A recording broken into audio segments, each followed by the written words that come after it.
Hey, y'all, what's going on? How y'all doing?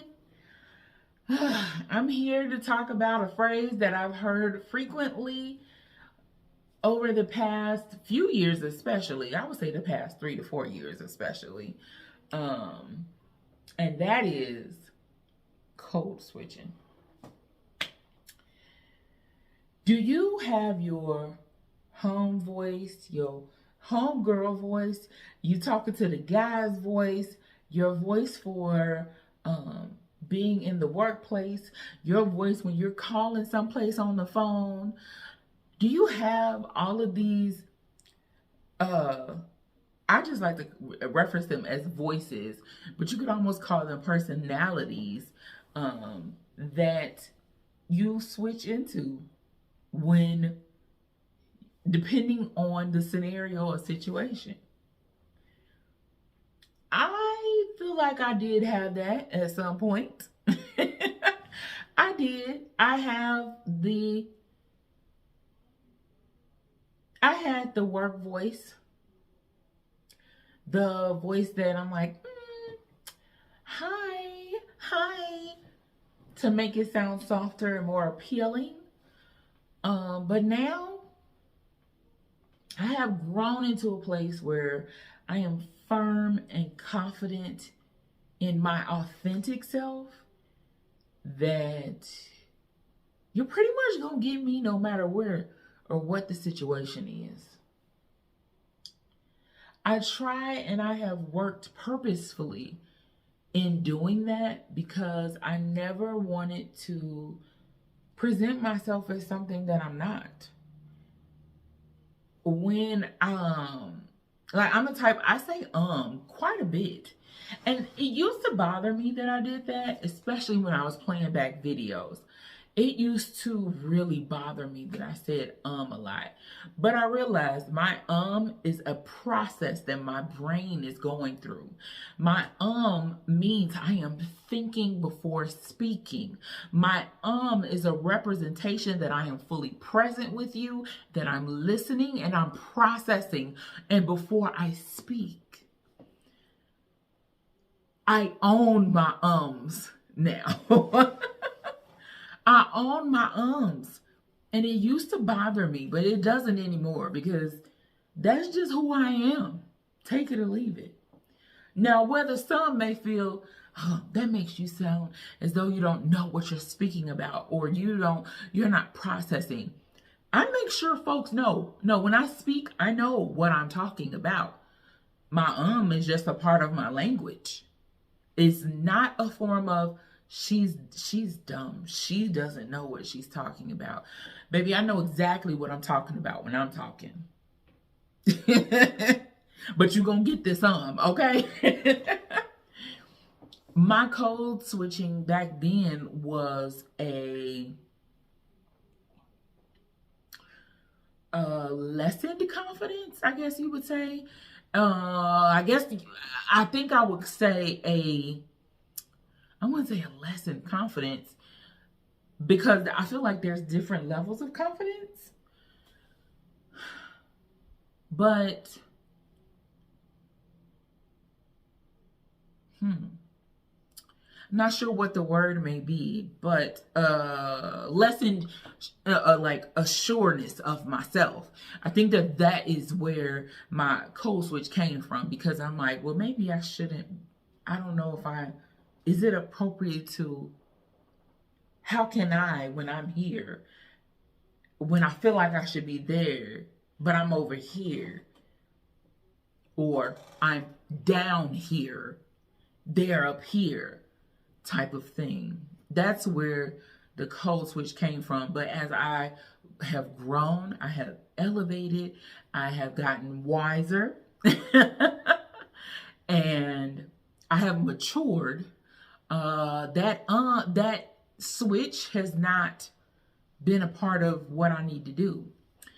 So here's I always speak from experience. I never speak from just topics or just something that's the fly by night type of thing. My topics are coming from experience most of the time. Or triggered by experience if I do hear a topic that is Anywho, um, so I had a performance evaluation at work, and I mentioned one of my strengths as being my authentic self every day in the workplace. And so during my evaluation, I have two bosses, and so one made sure to address that, just that simple statement that I written, that, you know, I often, no one ever has really put nothing like that on there. And I appreciate that you are you, whether you're at home or you're here. Whether they hear me talking on the phone in January, and they were like, he said, like, you represent yourself like as is, and that's it. Like, but I don't think anyone has ever quite articulated that the way that you did.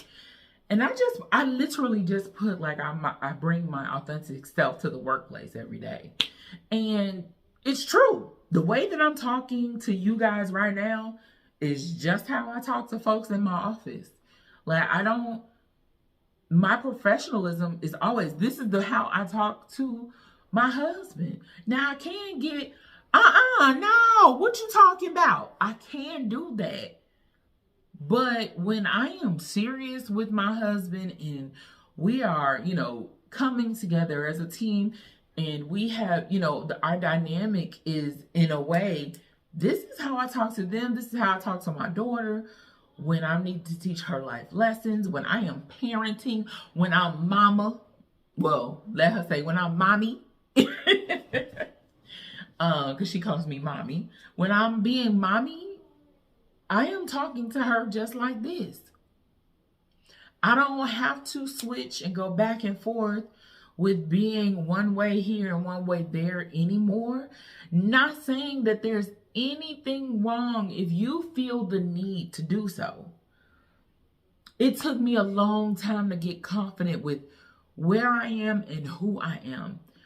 Also, having them for me, I've always been about education and, you know, what that looked like and how that made me feel as an individual, especially one working in higher education, and what I feel could be considered one of the basic roles or positions, entry level professional. I always felt like this is not where I belong, and that I should be a bit more elevated, and that, you know, I should be doing more, I should have more, and I should do more, I should be more. And then I realized, am I wanting more so that I can fit with the other folks here? Or is that truly who I want to become on the inside? It took me a long time to settle and wrestle with that thought. These are internal struggles that I have worked on, figured out over time. It wasn't overnight. It wasn't a day. It wasn't a week. It wasn't a month. It wasn't even a year. This took me years to figure out exactly who and what I am to me. First and foremost, who and what I am to me was the most important piece. And if I wasn't fully confident in that, how can I expect anyone else to be confident in me? So as I wrestled and went back and forth, and I became a mom, and I'm like, okay, this is elevating. This is a new stamp on things. Let's tackle this and let's see where I'm fitting in this. How is this assisting me as an individual, as a woman? And then I'm like, okay. No, I'll say it wasn't even that was the first one. The first one would be, okay, I graduated with my bachelor's. All right, let's secure this job after we graduate. Did that. Wasn't using my degree, wasn't where I wanted to be. But I got this under my belt. And this is good. I was good enough for them to create this role for me. I was good enough for them to want to keep me here. They didn't want me to leave, so that helped. Okay, well, let's see. Then I became, well, was I a wife before that? I think I may have became a wife just before that. These things happened, I think, within a year of each other. Became a wife, and I'm like, oh, I'm somebody's wife now. And then it became that I'm the employee, and I got a job after college, and okay. And then I became very complacent and just what I would say, almost describe as I lived, but I wasn't striving for more, if that makes sense. I lived, I enjoyed life, but was I fully thriving? And now that I look back, I don't know that the word thriving would have defined my experience. So then I had to figure out, okay, we got this. Let's keep going. Then I became a mom. So then I'm like, okay, my womanhood level stepped up a notch. Like, we birthed a whole baby, birthed a whole human being. I did a part of what I should be doing in this world, bringing in the next generation and, the whole woman's empowerment thing. Like, I did this. Like, that kind of situation was taking place. And then it was like, okay, whirlwind with being a mommy and trying to learn how to juggle husband, career, all of that. But then knowing that there was more that I wanted. There was more that I expected of me and to get better and to grow. And I'm still like, but I'm not where I want to be. And how can I be a role model for my daughter if I can't be exactly who I want to be? And so ultimately, she was very much a strong motivator for me to get back on track with writing out my goals and figuring out exactly where I wanted to be and getting to those places, because I felt like code switching was a true part of just where I saw myself.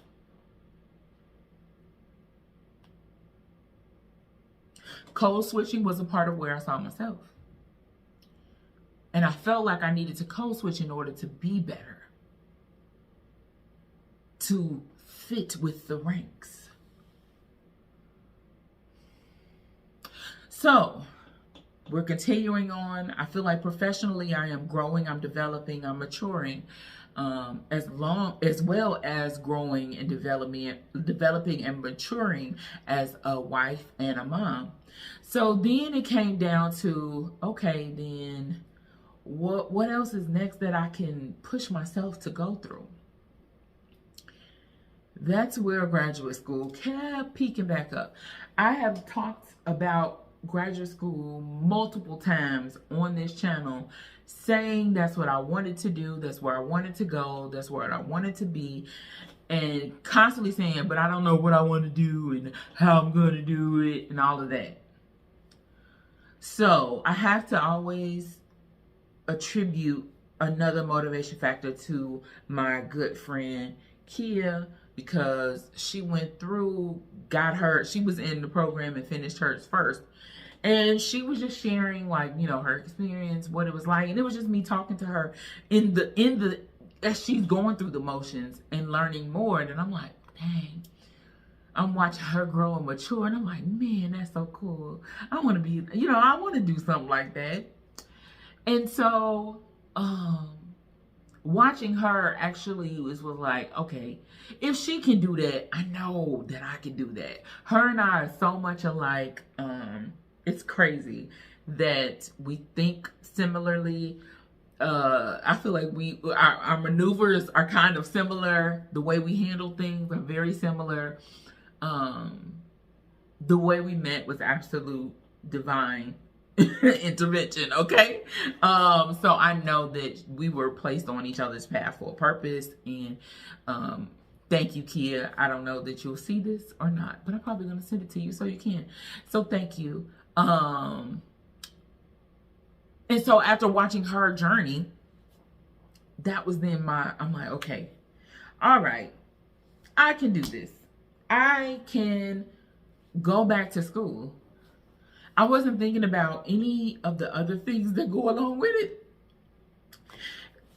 And then when I literally just filled out the school's info situation, and by that night, I was well on my way into being accepted and enrolled into a graduate program in a matter of, if a month. I don't even think it was a month. I think I may have filled out that form in September or October, and I started school in November. I had not set out to do anything that drastic, that big, that challenging. But I was up for the challenge to see and prove to myself. To then going through their program, making almost straight A's, I think, except for one class. I made almost straight A's, almost a 4.0. I had a 3.9 GPA through my entire thing. And it showed me that, girl, you have so much more strength inside of you than you give yourself credit for. But that was the experience I had to have in order to learn that I do. Because experience have taught me, you shouldn't be there. Don't think you're up there. You're not, you're not on this pedestal, and you're not this. You should just be down here, and you should just be playing it in the background, and you shouldn't be trying to elevate. You should just go to work and come home and raise your kid, and that's it. And I knew that there was more for me. I didn't know how, and I didn't know what I was going to do exactly, what I was going to be exactly. And so I just did what I needed to do. I proved to myself that I could make it. And I did. I proved that to myself, and it wasn't easy. It was plenty of doubtful days, nights, minutes, hours, seconds, but I did it. And so once I started into that program, that is what I think gave me the ultimate projection that I needed. That is what did it for me. That's where I came into myself and grew so much more in my program. I also aligned with a school that also went with my faith. And so that was in part of incorporating in our assignments and our work and, all of that. And that helped grow my faith even stronger. I wasn't just growing as a professional or as a student. I was growing in my faith, as in my walk, in my Christianity walk. And that is what helped me get to where I am today. So code switching is no longer a part of my vibe. Nope. I don't got time for it. Not anymore. But if that's where you are, baby, keep growing. Keep challenging yourself. Know that you don't always have to change who you are, and that you can be you in every seat, every room that you are in. No matter what is going on around you, you can be your authentic self in that space. Now, I'm not saying I'm there and I've arrived. I still got growing to do. But I just know that code switching is not a part of it anymore. And if someone cannot accept that, you're not worthy of being in my presence. That's just what it is. So that's my take on code switching. This was much longer than what I anticipated. But I hope you stuck around for the story. and that you are able to walk away with a bit for yourself or someone else. I love y'all, and I truly mean that. I hope that that comes across in my words, my stories, my examples, to share. Like, I'm being honest and open and sharing. That's where I was, and this is where I am today. I'm not, I don't think much more. I don't consider myself, I've arrived and I'm elevated and all of that. Like, I'm just being me. I'm just me. I'm just the girl that came from Gary, Indiana, that's just trying to make a difference in my small realm of impact. That's it. That's it. On my little corner of the universe, like, a little piece of it, just trying to do that. And, yeah. But I get to make that impact by just being me. All right, guys. I love y'all. Thank you for watching. If you enjoyed this, thumbs it up. And I will see y'all in the next video. Bye, guys. Hope you enjoyed this video, and I'll see you next time. Bye.